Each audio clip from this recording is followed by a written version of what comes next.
Hi, this is Robert Kiyosaki, and you're listening to Capital Hacking. This is the most important thing you can listen to today. All right. Robert Kiyosaki, Mr. Rich Dad, could you just wait a second before you endorse the Capital Hacking Show? We must make a public service announcement.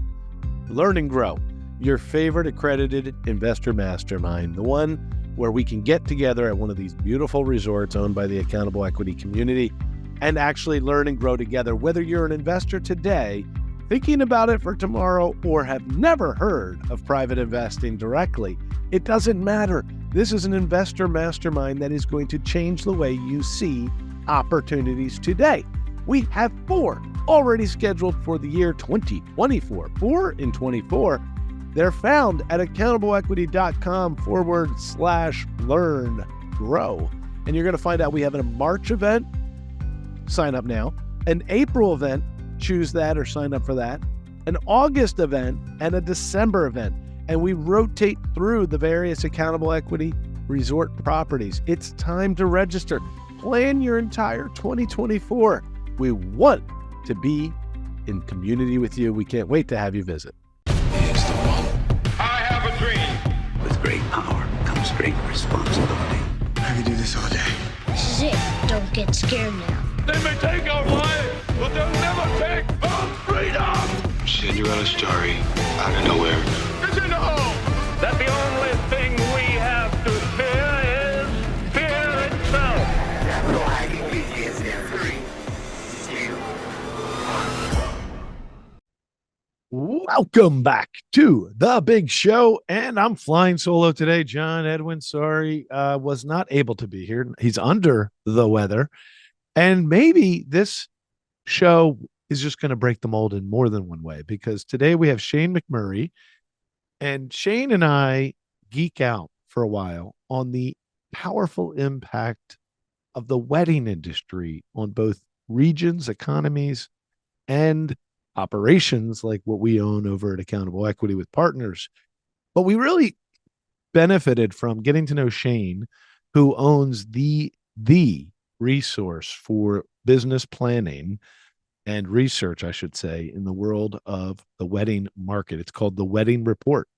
That's his business. And he has been seen on Bloomberg, Fast Company, Forbes, NPR, New York Times, Washington Post, Wall Street Journal. He is the resource that everyone in our industry that owns resort venues uses to identify average price, average size. For example, he and I use a part of the show to talk about what's going on in the DC metropolitan area, where we as partners just purchased another beautiful waterfront property for weddings and events and resort. And the growth of an average spend in that region is up like 25-30% in the last 2 years. And we go through that. But this is definitely not the show for the weary of statistics and of deep dives. This is the deep dive episode of all deep dive episodes. So we go through his story, his background, how to even get into the world of wedding reports. By the way, you're going to find out quickly, it was not your average story. I did not realize this is his side gig.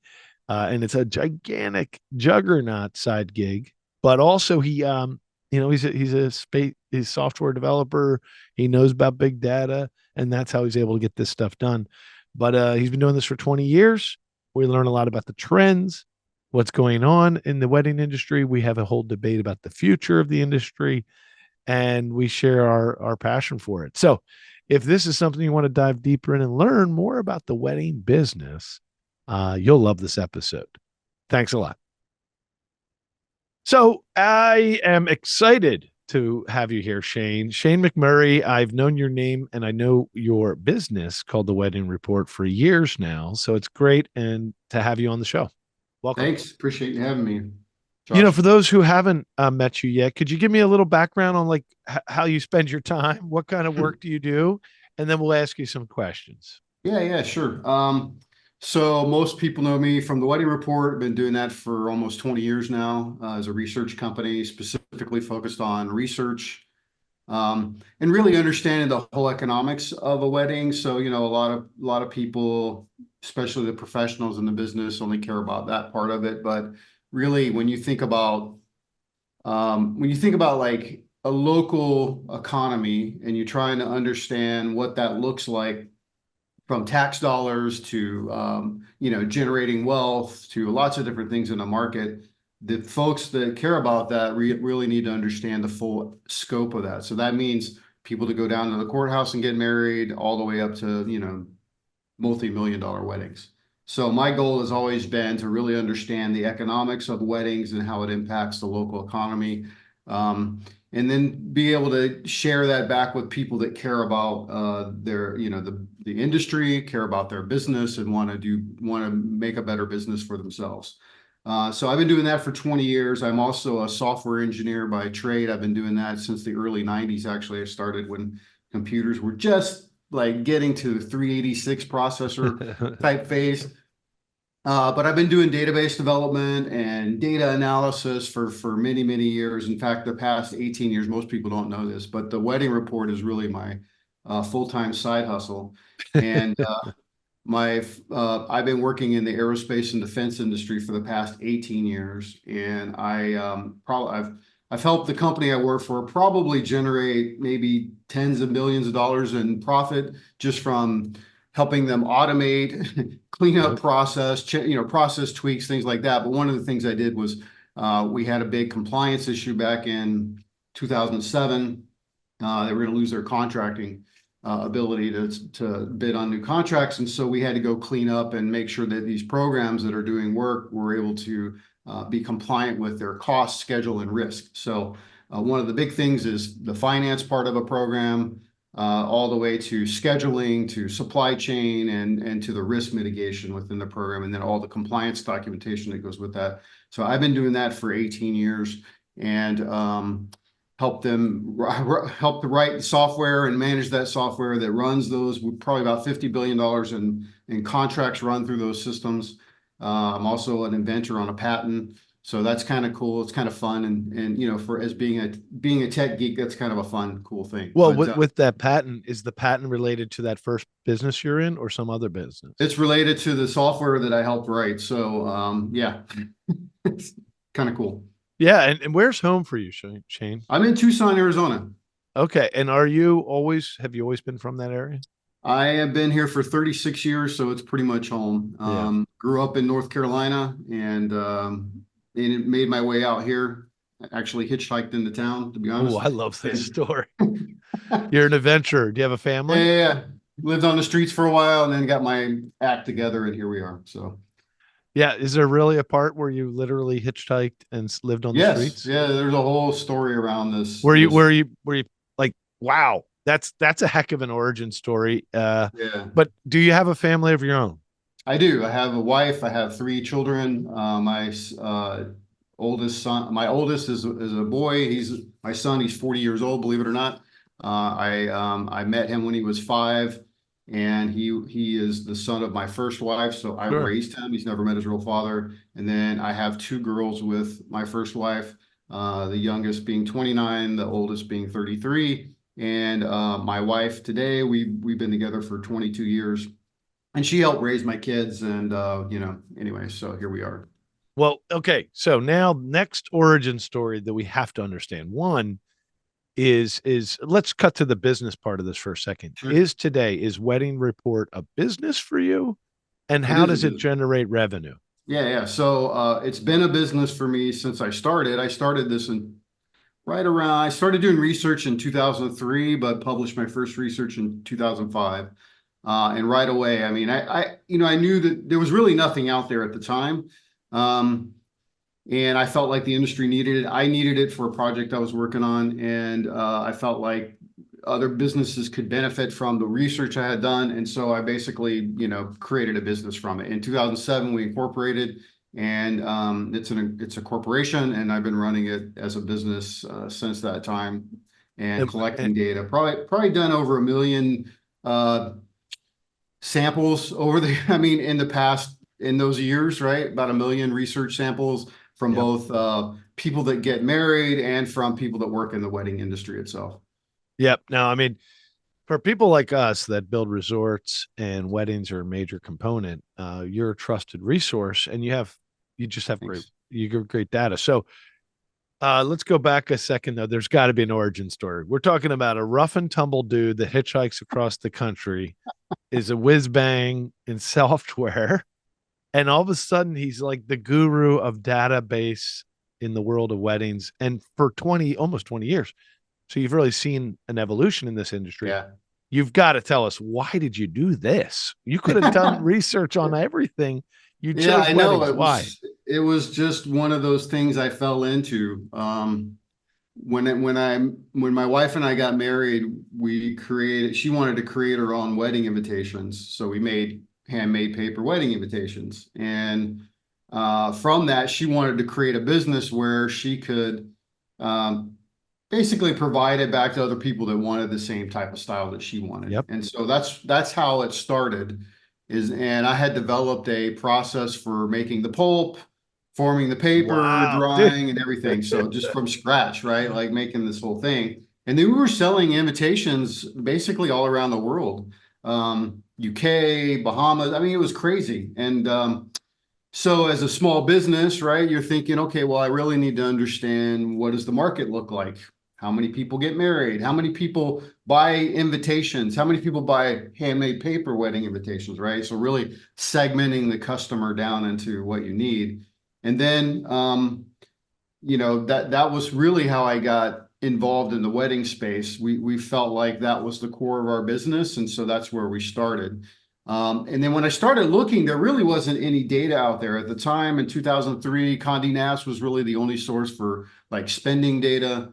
And then if you start really looking at how many people get married, those numbers are very fragmented across the country. Counties do things differently. They roll them up to the states. Some states publish, some states don't. The census kind of correlates some of it. The CDC actually correlates it because it's really a vital stat. So for those of you that don't know, the Center for Disease Control coordinates all vital stats for the United States, which includes birth, death, divorce, and marriage. And so that's where I started kind of looking and trying to figuring out. And you got to go to the counties and you got to go to the states. And so simulating all that together, connecting with probably thousands of brides across the country, trying figuring out, what does this really look like? That was where I started. And so just doing it for my own personal business, that was where that's how I got involved in the wedding space. And then I realized, well,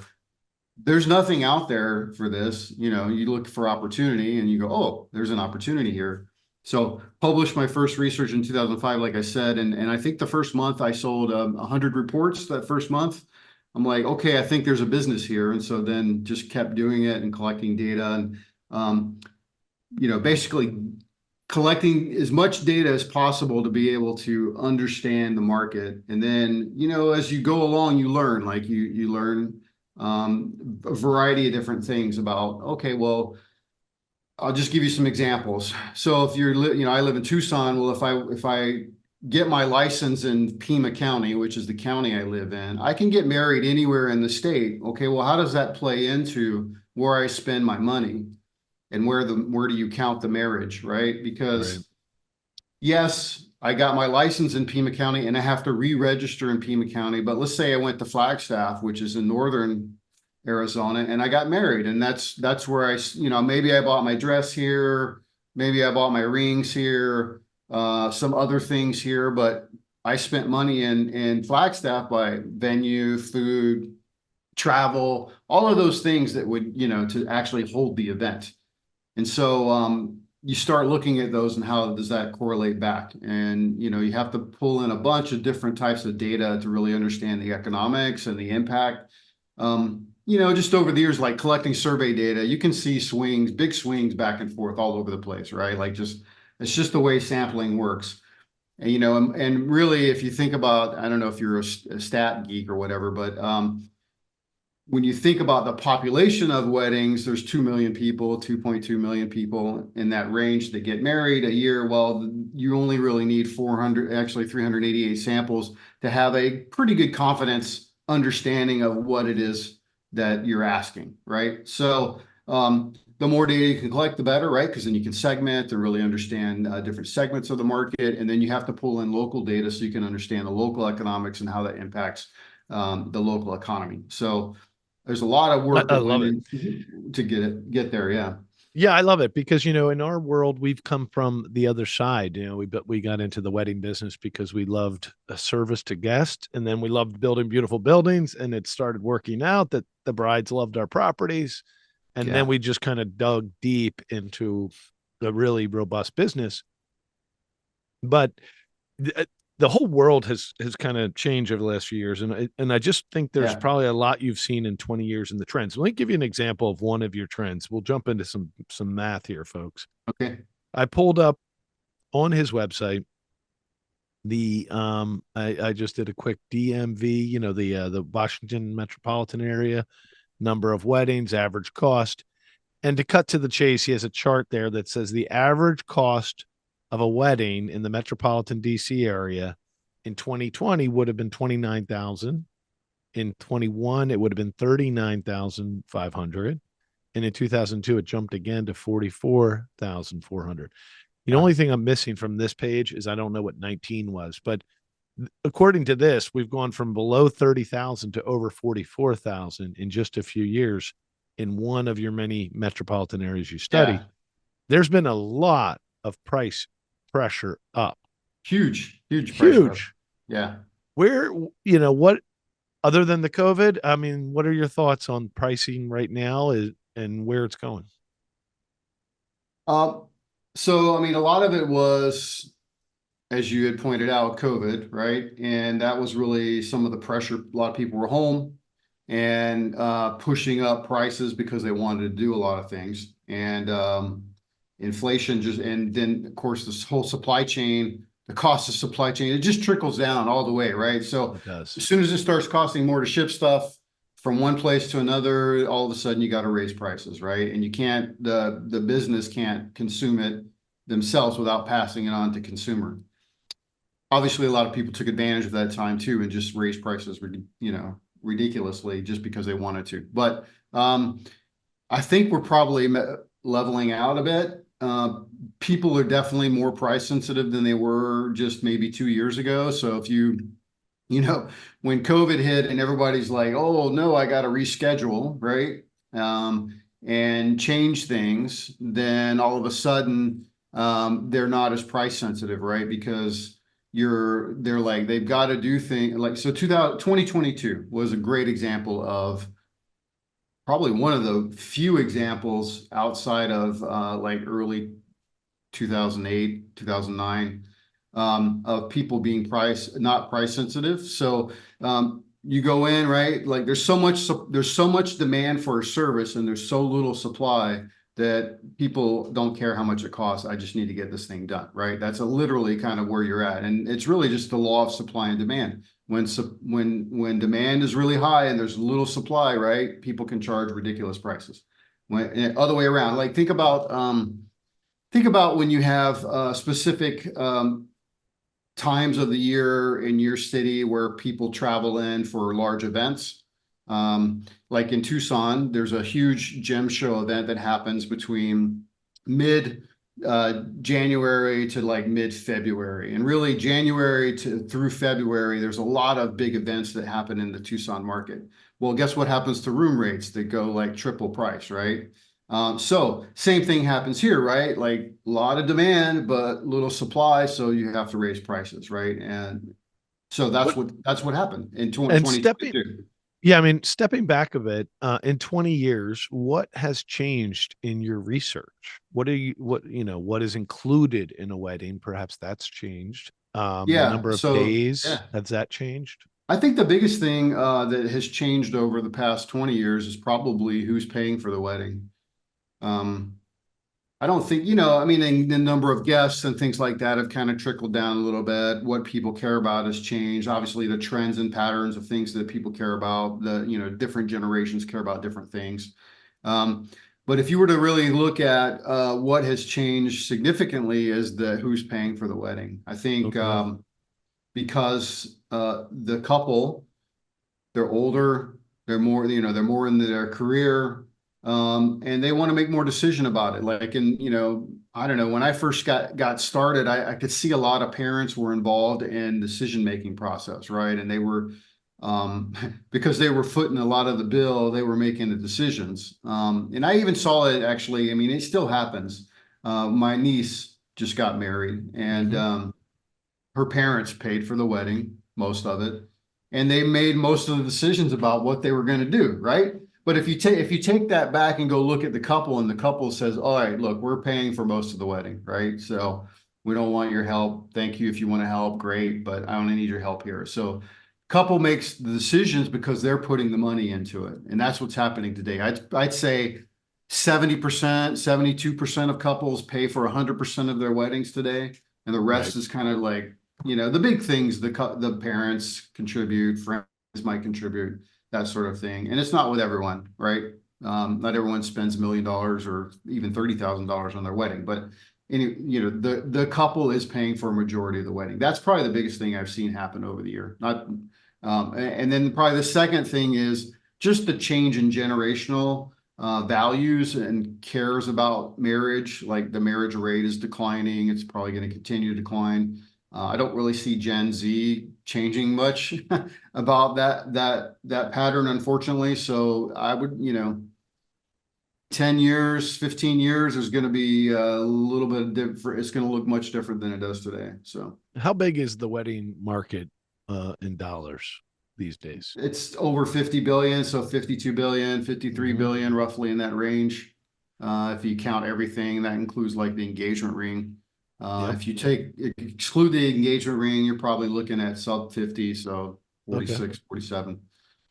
Quite big. And, you know, at the beginning of our show here, you talked a lot about how you got into this because you wanted to see how the full global economics help or impact a local market. Do people, I imagine then a lot of your services are pure data. Do you do any interpretation? Do you do any more services? Are you like on anybody's board of advisors or anything like that? No, I'm not doing that. I don't really have time for that, but I do custom research for people. I'll do a lot of that. That's kind of like another part of the business. A lot of my customers, and I have conversations with people, like I'll do like, you know, one-on-one consulting or what, that sort of thing, or 2 or 3 hour conversations, kind of dig in deep, you know, kind of sort of thing. But essentially, that's where we get into more of the analysis and some of the more detailed. It's kind of difficult to provide such a detailed view of different things. There's just so much information that could be, and it's so the business is so fragmented, it makes it difficult to provide certain aspects of the business in a way that actually has a return on investment. So I'll give you an example. You know, the invitation industry is a pretty good, significant amount of this business, right? But there's probably only a few huge players in this space. And for me to really dig in and do a lot of detailed research requires resources, time, money, right? And in order to get a return on that investment, I'm not sure there's one there, right? Without charging a significant amount. So, and then if you start to think about the players in the space, right? Okay, there's 5 or 6 big companies, and then the rest of them are all small companies. They can't afford it. So how do you, you know, how do you really make a business out of that? You can't, right? It's a very small return for a lot of effort. And so I've been trying to balance out, what does that look like? I think the biggest area that I found the most opportunity in would be the venue space for sure, because that's where a lot of money is spent in the venue space. Also too, venues have more capital, they have more resources, so they're probably able to spend more money on things like this. You start looking at individuals that work in this space, like photographers, DJs, planners. It's a very low barrier to entry, so the capital for them is not there. So have more detailed research on that doesn't really add any value for me, because I can't get a return on it. So you kind of look for the things where you can get a return on your investment and then be able to dig deep into I appreciate you doing that. That was interesting, because I mean, on your website, it talks about how the power of this research is in the idea of attracting qualified leads, closing more sales, generating more profit, making informed decisions. So I kind of have 2 things going on in my head. I want to ask you a little bit more about trends. I want to hear a little more about trends that you're seeing, but I also want to get into the business side in a minute. So let's talk about trends for a minute first. You said a couple simple ones. Who's paying the bill is going more towards the actual couple. you brought up the size of weddings has gone down. Do you remember what it was when you started and where it is now? Yeah, when the I first average started, head I count? think it was in the 160 range was kind of like where it was. And then I would say up until probably before COVID, it had dropped down to about 115-ish, right? Oh, that's So pretty big difference. yeah, huge difference. And then I have seen a bump up, right? Since basically 2023, there's been a bump up, and 2022 definitely a bump up. And I think it was because we had this significant time away or a break from people, and people just wanted to be together. And so I think you kind of see that. But you'll probably see it come back down as people start to get more price sensitive about things. That's really I mean, if you're looking to save money, that's the one place that you can actually save money on, because if you cut Head count. your head count, right, you can reduce your budget by quite a significant amount, right? Yeah, it's curious because in the business that we're in with venues, we want to see that head count go up because you For got sure. the fixed costs already covered. But let's go back to the trends one more. How about venue type? What has been the trend of style of venue, whether it be ballroom, city, urban or non-urban, rustic? What have Yeah, you seen? I think the trend has been other. So, Other. um, I started tracking lots of different types for many years, and I'll have to go look at some data and see what I can come up with you. But essentially, what I found is other became bigger, right? Like, and you start looking, because when you first start like collecting data, you may not know exactly what you need to collect data on. So you do some qualitative stuff, right? You go and go, okay, well, let me get some answers from people about types.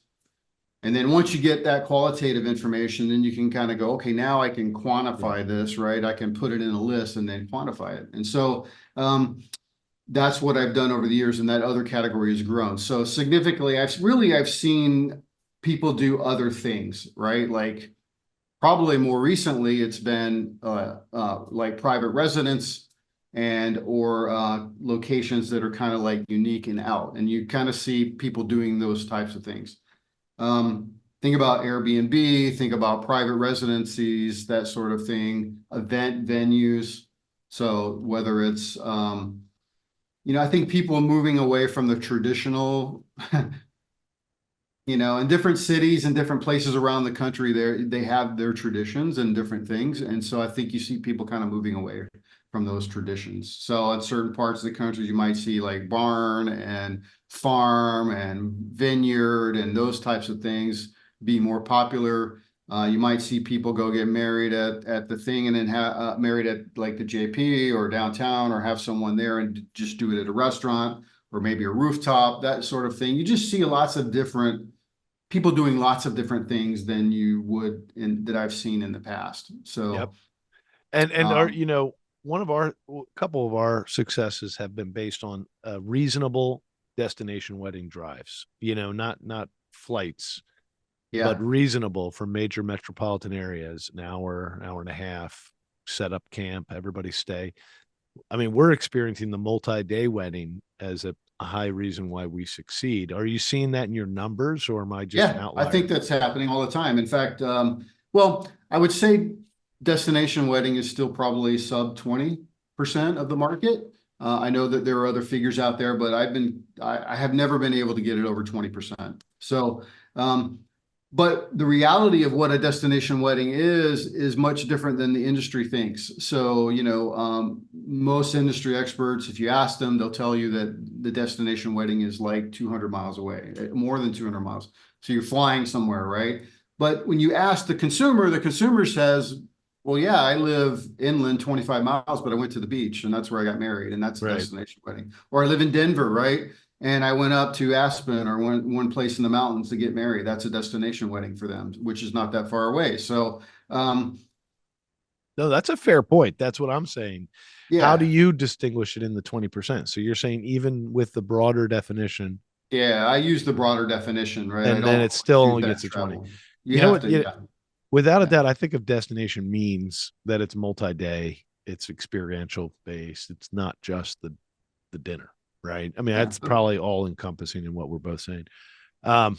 And then just people will find this curious. What is in the price? What are all the factors that you put into the aggregate price of a wedding? There's probably 57 different items that I track across that. I actually have 120 items I've been collecting data on this past year, so probably going to expand it pretty significantly. But right now there's 57 items that are rolled up into the average cost. And the way that works is I do a demand factor. So there's really three things that you need to understand about a market. One is, what is the total market? How many people get married, right? How much they spend, and then what is the demand for the product or service? Because as you know, everyone does not buy everything, right? And they don't spend, like they hire a photographer, but not everyone hires a professional photographer. In fact, only less than 50% of people hire what they would consider to be a professional photographer. And so what does that mean? That means that they're hiring lots of other types of people to do their photography. And only 90% of people actually hire a photographer to do their work, do their wedding. So if that's the case, then that's the demand factor of what goes into it, right? So let's say someone spends $2,500 on average and the demand is 90%. Well, it's the rolled up factor of average is basically the demand times the amount they spent, and then you sum that up. So that gets you what we do, basically bottom up to get to the average. Yeah. And when you talk about how you get the data, you said you scrape certain resources, public resources. Is there another way you do to get No, data? we collect, so all cost data comes directly from consumer surveys. So people getting married. We used to do, I used to do vendor surveys too for cost data.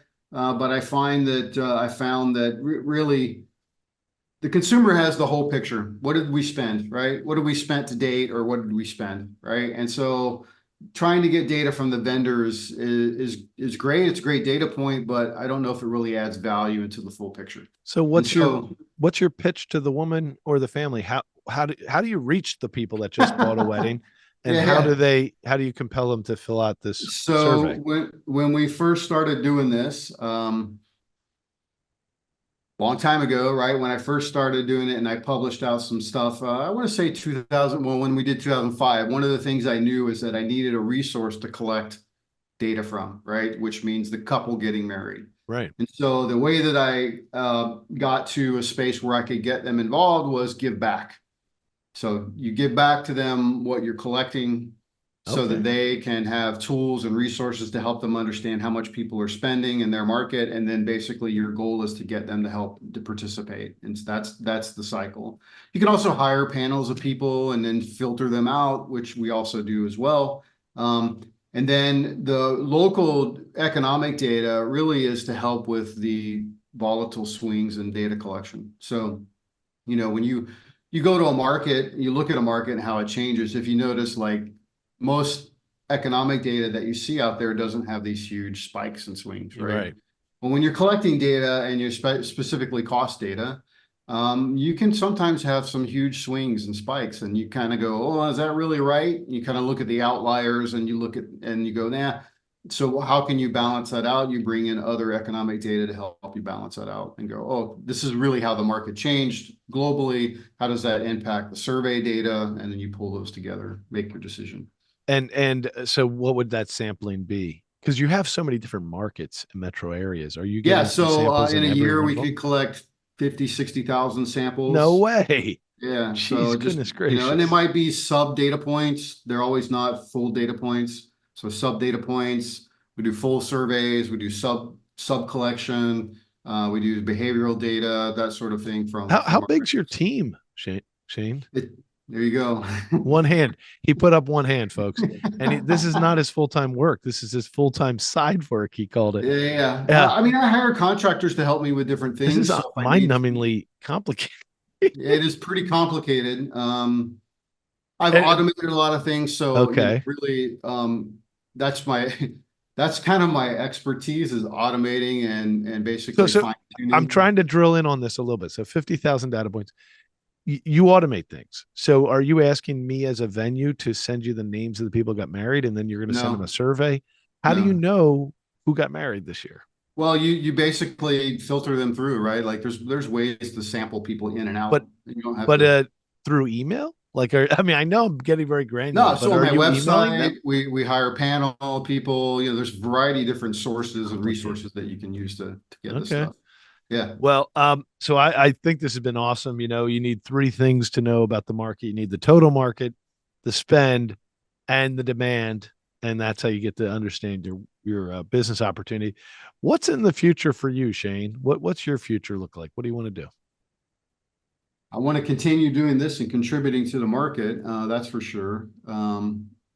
But I'm also want to, figure out ways I can be more helpful, right? What can I do to be more helpful? Really, is at the end of the day, what can I do to help people? And whether it's helping couples or helping businesses get an understanding. I mean, some things in the future would be probably economic impact studies. That would be an Yep. ideal thing. I mean, 50% of my customers aren't even working in the wedding industry. They aren't businesses that work in the wedding industry directly and serve couples. They actually think about the wedding industry, their investment companies, insurance companies, local government agencies, other researchers. We have a couple of universities that use our data, and when their students are doing their thesis or doing whatever they're doing, they're pulling that data and so that they can write up their plans.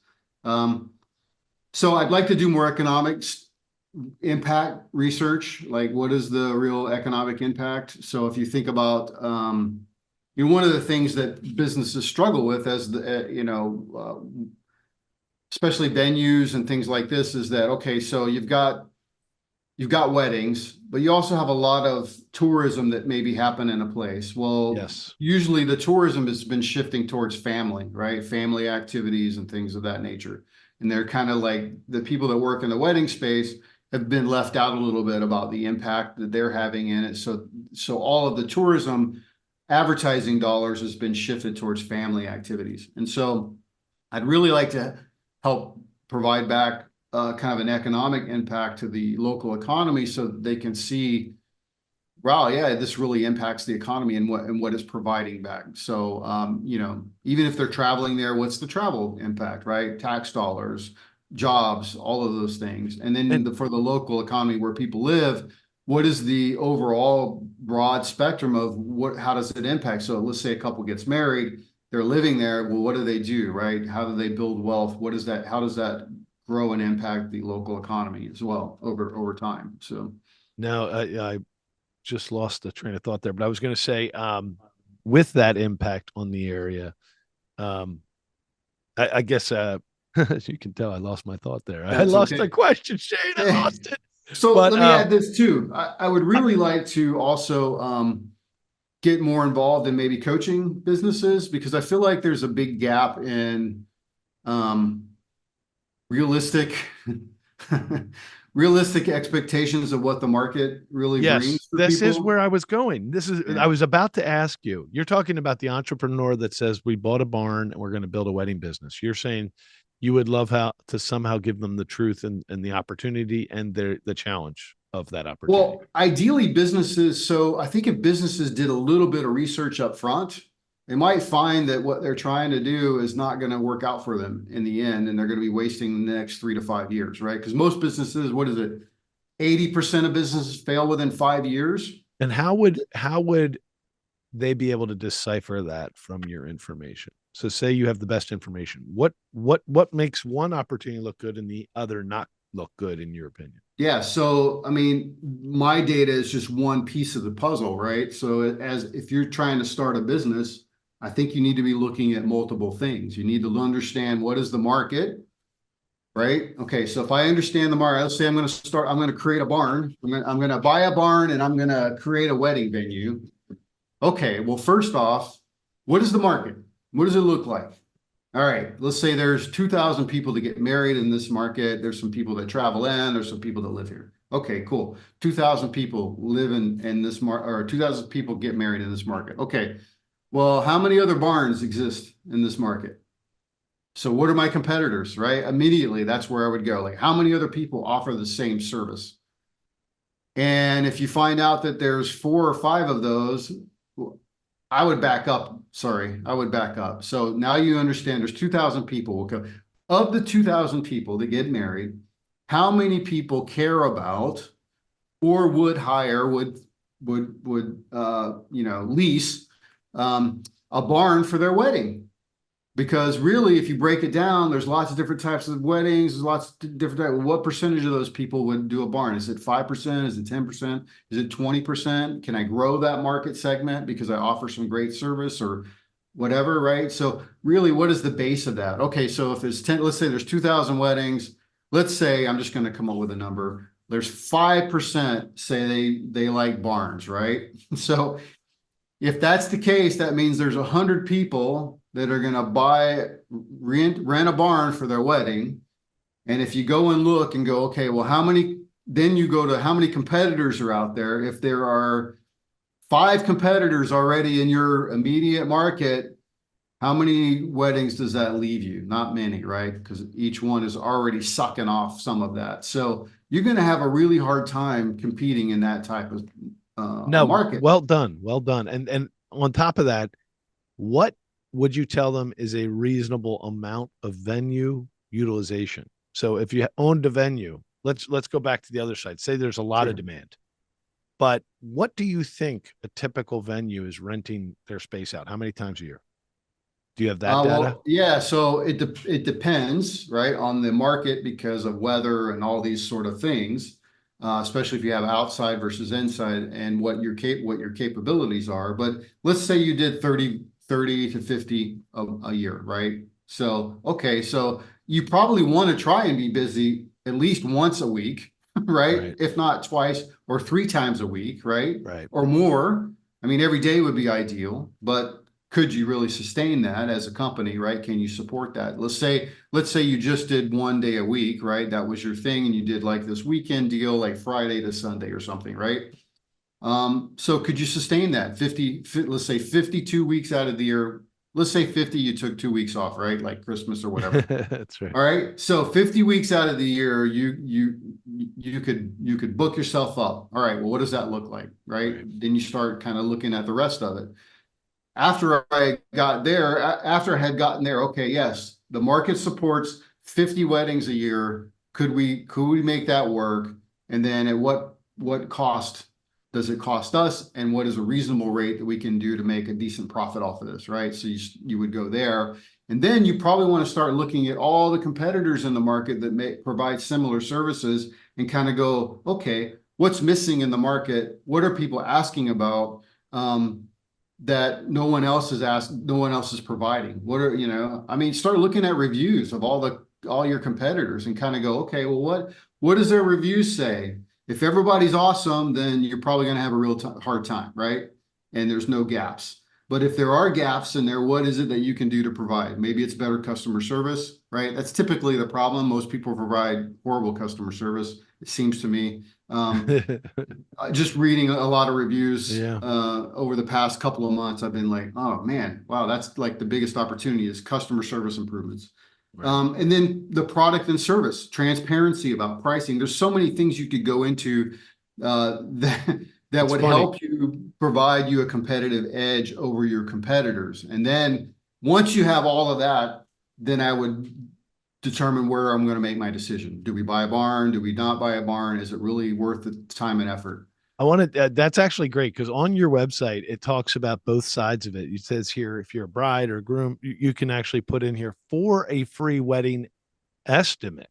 And so you'll ask us questions and then you'll calculate because of our zip code and because what we want. Lots of data goes into that. Probably, 20 years of research goes into that particular. That's really cool. And so now you're building a relationship with me so that later after my wedding, I might be one of the survey people. No, I don't. Not necessarily. We try to limit what we collect from you, try and make it as anonymous as possible. Okay. And then if they want to participate, we'd love them to, but I don't know. I don't know about you, but I get tired of going to websites and everything is about collecting your email or whatnot. And so I try not That's fine. Provoke. You know what that's called, Shane? That's called a side hustle. No, I'm just saying because you run some of the biggest business in the, your main day job is so enormous. But the second thing I could imagine, if you made the wedding report your first thing, how enormous it would be, and I'm sure everybody would benefit from it. But it's already enormous. I'm sorry, I'm not saying it in a negative way. Oh, I no, actually no, just want to you're ask, probably right. If I put the amount of time and effort I did in other things, yes. because you know what I think you're going to untap or tap into at some point, and maybe I'd love to stay in touch with you, is what is the best way to improve the process of finding, buying, and enjoying a wedding. Yeah. With all the data, you're you're an optimizer, right? You're an optimizer of process Mhm. Yeah, and yeah. efficiency. You probably see tons of gaps in this entire market. Oh, there's tons. Yeah. Yeah. How about the gap in the South versus the North? I mean, Northerners like us, we tend to have all inclusive models where it's like very painless for the bride, but it's expensive. It costs a good amount of money, but you get really great service. And then in the South, I was trying to buy a bunch of venues outside of Austin, and everything is a la carte, Yep. like blank slate.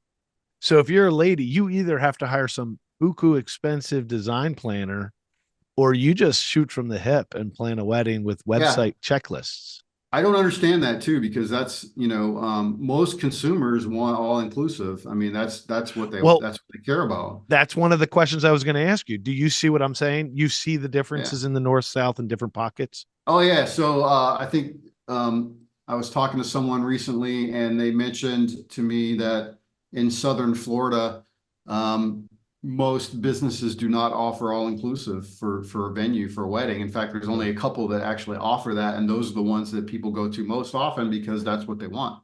They want I think all-inclusive. everybody likes good service. Well, But yeah. actually, that's one of our innovations we plan on doing as we march south, is just continue to bring this kind of high end, all inclusive experience. And I can't see how that doesn't work in every market, even if they're not used to it yet. I think it works. But No, it's I been think awesome. you're right. That's if you were going to look at a venue, the biggest opportunity for venues today, it would be, how do I make everything available for my couple? And if you can make everything available for your couple, you make it simple and easy for them. It's a straightforward decision, right? If you have a great space, if you can provide a great experience, if you can provide fantastic customer service, be transparent about everything, but then bring everything that they need together in one opportunity, that's where it's at. That's the opportunity for venues right now. I agree. Hey, it's a pleasure to get to know you, and you are welcome to be at any of our venues. Our venues are resorts as well, so you don't even have to be getting married to come to our resorts. Well, that's And the you other have a thing blank too, I slate. would say, is that there are other opportunities besides weddings. So if you have a space where you can provide different types of events, you should be reaching out and doing stuff locally to Right. try and figure out how to bring in other types of events, not just weddings. And if you're not doing that, you're missing out on additional opportunities that exist in the market. You already know this, I'm sure. Well, that is the challenge of life, right? When you build, Yeah. what I do think about, this is us just geeking out, because I don't know if you've had a chance to check out how pretty our stuff is, but they're unique, they're special, they have history.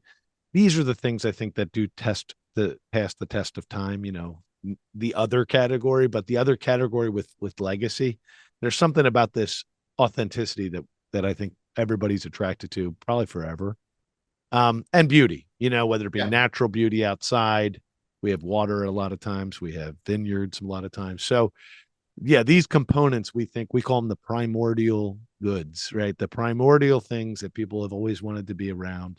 And then if you mix that with the ministry of great service, where you turn it into an act of love and kindness, and we teach our staff, why not just love on your guests? Even though we're up in the North, we talk like Southerners, and we say, we got to love on our guests. So if you mix all that together, it's a heck of a path.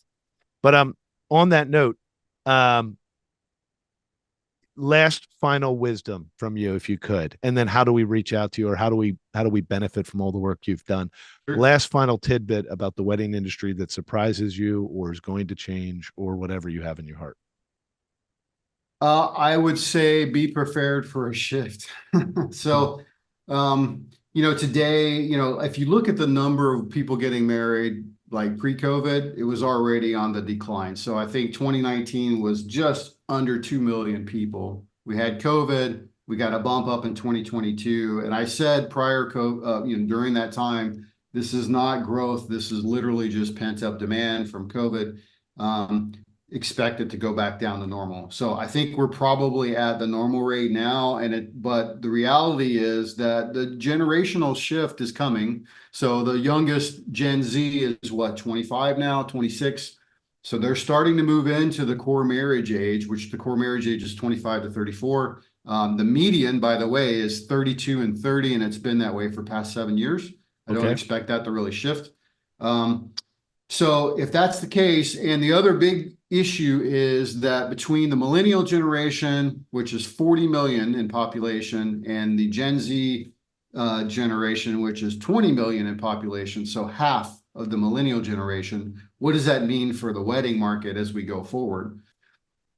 Gen Z's behavior and thoughts about marriage are much different, and generally they don't see any value in it. And so if that's their current feeling about it, I don't expect the market to grow very much over the next 10, 15 years. In fact, I think the average number of people getting married in the US is probably going to drop to about 1.7 million a year. And I know that's dire, but that's the reality that we live in. So that's why I said earlier, make sure you're looking at other opportunities in the space and events so that you can do other things, not just well said. It's well said. Diversify your business. And before I let you sign off, I'll just got to share this with you because I've been, we're one of the largest wedding operators in the country, and thankfully very grateful for the success and but what changed in me in the last 12 years is watching these businesses grow.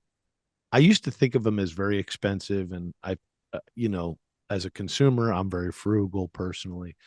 And so I think, wow, this is a really expensive event for the family. But I've changed my mind because now that the society has so few ceremonies, right? There's religion on the decline. These weddings become ceremonious, right? And I think as humans, we're drawn to some kind of ceremony. And I also think it's one of the few times. So I used to be cynical and say it's all just for Instagram. And I'm a little cynical still about the Instagram thing. I think that's why the photography is really stunning, and that's why our properties show off so well. Yeah. But I also watch the fact that it's really one of the few times, maybe in 5 years, a family will get together, 10 years. It's not like going to grandma's house for dinner anymore on each weekend. It's like, I don't even know you and you're my cousin. I think there's value in that trend of the disconnected life. These are some of the lightning rod connection points. So that's what I'm hoping is a blend of your point, is that weddings are going down and generations change. But I also see this other kind of nebulous thing going on in society, and I feel like it brings you to weddings. But we'll see how that all plays out, right? We'll see how it all plays out over time. Yes, we will. I'll just add one more thing to that if we have a second. Absolutely. I think you're onto something for sure, but I would just caution the fact that, to me, that comes from a perspective of where you have families that are well connected and together. And in today's world, we do not always have families that are well connected and together. So we have a lot of single mothers. We have a lot of individuals that don't have any family at all, or in connection with family at all. And we have a lot of other things happening in society, like addiction and drug addiction, that sort of thing, that actually separate and disconnect families. So as you think about how this family structure has changed significantly from previous, even a couple of decades ago, right? The family structure is much, much different today than it was before. So there's such diversity in families today than there was. When people get together, the younger generation, especially millennials, Gen Z, they're very community driven, right? Like they have a lot of friends and people that they like to bring together. So you're going to see more of that than you would from the family perspective, I would think, but I don't know. Yeah, no, that That's- makes a lot of point. That's a great point. Like it'll actually be more of a reunion of friends more than just families. I get it. Yeah, people I went to college with, Yep. or people I see that. knew from some other place, or I don't know. It's just interesting. Like when I look at my wife, and she graduated high school in 1982, and she still has this group of friends from high school that they get together. In fact, they just had their 40th reunion, and there was literally like 50 people at this reunion. That's incredible. And they're all close knit and so forth. And I'm like, it's incredible. But when you look at I look at my kids and I look at other families' kids, I look how connected they are with their friends. And I go, wow, that's a very interesting and different. Like I grew up very disconnected from friends. I didn't really have many friends. I was a loner. So let's just put it that way. And, but that's just the way it was. My family was very disconnected from each other. I mean, I don't even know some of my relatives. I haven't talked to them in many, many years. But anyways, I just want you to realize that families are so different and diverse today. It's not just about the family. It's about the friends and the circle of people that are involved in their lives. So it's a pleasure to get to know you. And I know the website is Wedding Report. Wait, no, it's wedding.report. That's it. Wedding.report. Yeah. Yeah. Wedding.report. And you do great work there, and you're helping so many of us in business. So thank you for everything you're doing. Thanks, Josh. Appreciate you having me on the show. Enjoy. Damn straight. We just got buddy. We got to the end of another great show. And everyone listening right now, you're the family and friends. Thanks for staying till the end. That was so fun. And hey, hit the like, hit subscribe. We're here to serve you guys. That's why we're doing this show. Josh is not paying me. I'm doing this off of my quote unquote sweat equity because we want to make a difference in your life. And then that ripple effect will continue to touch the world. Hey, amen, brother. Please check us out on capitalhacking.com, all the social media threads. And yes, I know you've probably already sent this episode to one of your best friends. Thank you. We love you. Just go right into your iPhone, hit the plus symbol. We'll talk to you later. See you next week. Share.